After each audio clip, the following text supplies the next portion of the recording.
आरक्षणासंदर्भात आदिवासी कोळी महादेव जमातीतील सर्वच राजकीय पक्षातील नेत्यांनी एकत्र आले पाहिजे. शरद कोळी यांचे आवाहन. चोहोट्टा बाजार येथे आदिवासी कोळी मध्ये जमातीच्या भर सभेमध्ये शिवसेनेचे उपनेते शरददादा कोळी यांनी आमदार रणधीर सावरकर यांचा चांगलाच धुवाधार उडवला.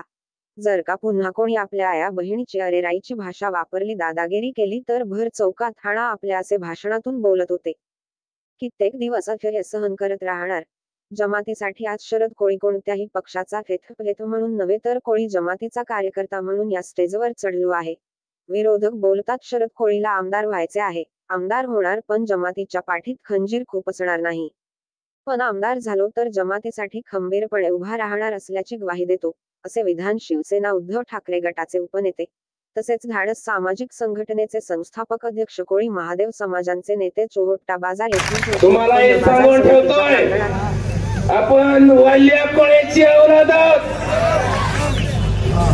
आपण वाल्या कोळीची औलाद आहे. या धर्तीवरती सगळ्यात पहिलं जर कुणी शास्त्र चालवलं असेल तर वाल्या कोळ्यानं चालवलंय. त्याची पोटची औलाद आहे पोलीस यंत्रणा. असेल तर त्यांनी रिपोर्ट केलं पाहिजे. आता तुम्हाला सुट्टी नाही आणि आता तुमचा बाप जरी आला तर तुम्हाला सोडणार नाही.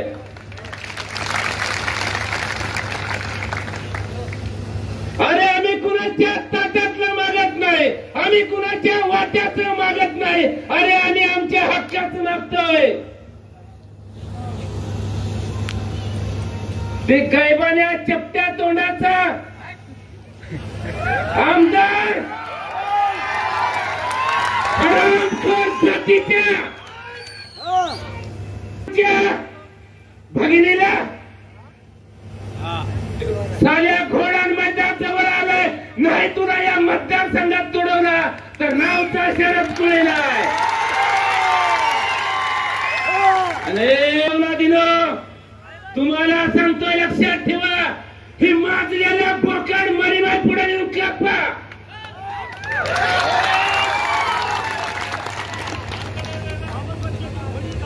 मला तुला इथे बसला, तू काय आमच्या बापाला रे साल्या कुत्र्या.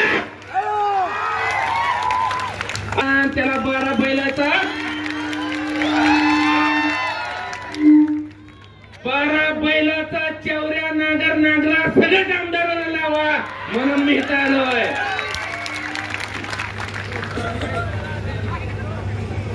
काय काय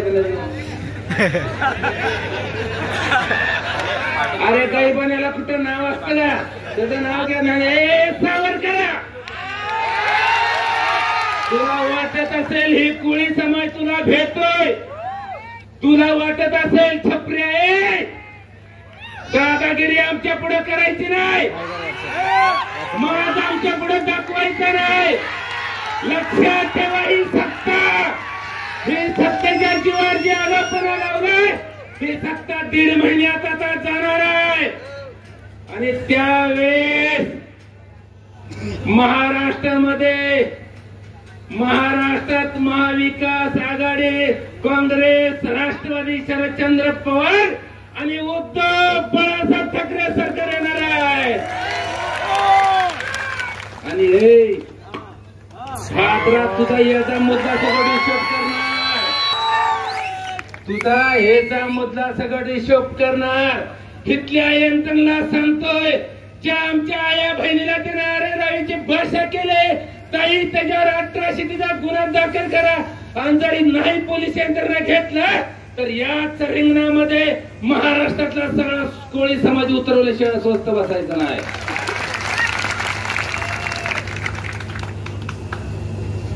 तिकडे एक त्या 1.5 फुट्याच्या संजय गायकवाड त्या आमदारानं सगळ्या हरामखोरानं आमच्या एका कोळ्याच्या पोराला बेदम मारहाण केली आहे.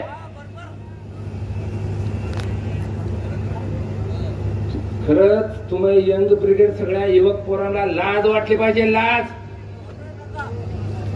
साल्यावर रस्त्यावर उतरायला शिका, भीक नाही मागायची. अरे आपल्या हक्काचा हिसकावून घ्या. तिथल्या ताई त्या कुठलं उपोषण सोडले, मलकापूरला तिथं जवळजवळ 53 दिवस उपोषण होता. तिथल्या स्थानिक पीआयला, एपीआयला आणि संबंधित पोलीस यंत्रणेला बोलवून घेतलं. अरे म्हणलं आमची माणसं मारू नका, मरायला लागली. 53 दिवस जर या गेंड्याच्या कातड्याच्या सरकारला, या शिंदे आणि मिंदे आणि फडणवीसाला, त्या गैबाने टाकून दिलेल्या अजित पवाराला जर आमच्या समाजाची किंमत नाही तर उपोषणाला बसण्याचा अर्थ नाही. त्यांना सांगितलं चला तुमच्या हातून उपोषण सोडा. हे आमचा पोलीस यंत्रणा विश्वास आहे आणि एका एपीआयच्या हातून आज उपोषण सोडायला लावलं. मी तुम्हाला ह्यासाठी सांगतोय, तुम्ही पेटून उठला पाहिजे. पेटून राजकारण गेलं चुलीत. अरे पण आपल्या आया बहिणीचा प्रपंच जर उद्ध्वस्त होत असेल तर हातात दांडकं घेऊन तुम्ही घराच्या बाहेर पडलं पाहिजे. काय आपली चूक आहे? आवाज जर कमी जास्त झाला तरी काढून फेकीन आता सांगतो. काय आपली चूक आहे? काय आपला गुन्हा आहे? अरे आम्ही गुन्हेगारीतनं बाजूला सरलो. अरे महर्षी वाल्मिकीने 7 हांड्या भरला, सगळं आम्ही विसरून गेलो. अरे या जमिनीवरचा राजा खरा हे होता रे. वाल्याची औलाद होती, कोळ्याची पोरं होते आणि साला ही भंगार गोळा करून करून करून ही आता आमच्यावर दादागिरी करायला लागले.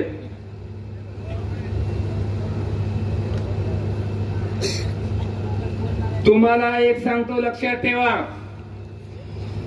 आपल्या जातीमधली लोक, आपल्या समाजातली कार्यकर्ते, कोणत्याही पक्षात असू द्या, त्या ठिकाणी ते आपल्या माणसाला ताकद देण्याचं काम करा. अरे मी म्हणत नाही नुसतं शिवसेना, आपला माणूस कोणत्या जर पक्षात असेल त्याला पहिला मोठा करा. त्याचा पाय वडत बसू नका, वेळ घालवू नका. त्याचं कारण सांगतो, तुम्हा आम्हाला आता भिकाऱ्यासारखं भीक मागावं लागते.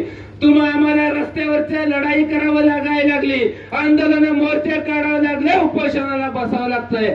साधा आपल्याकडे अधिकारी देखील विचारायला येत नाही. त्याचं कारण हे आहे, त्याचं कारण हे की आपल्या मधली आपण ताकद निर्माण केली नाही.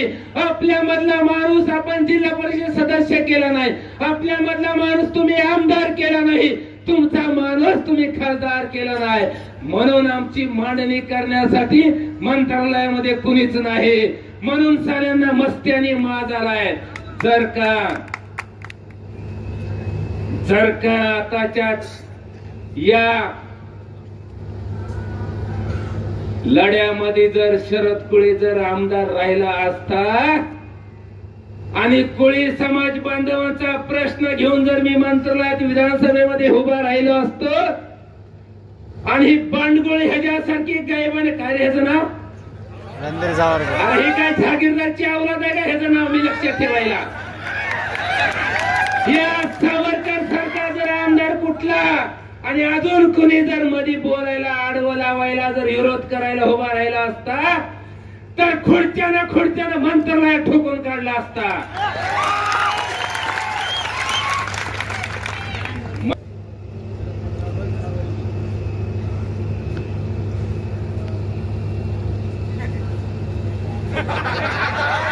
ताई माझं कसं होतं माहितीये का, एक तर गरम होत नाही मला, एक तर लागते व्होल्टेज जास्ती. गरम झाल्यावर परत लवकर गार होत नाही. आणि जर गरम झालं तर भारत पाकिस्तानवर युद्ध लागल्यावर कशी आपले तिथं मिलिटरी फोर्स धडाधड घेते आहे, तसं माझं होत आहे.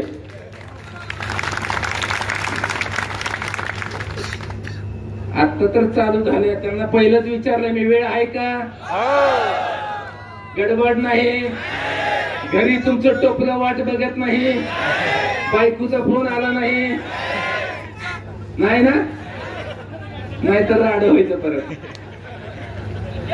तुम्ही पण खूप छान बोलला ना. लिंक नका ना तोडून राहा, परत मला हुक कुठे टाकायची बघावं लागते.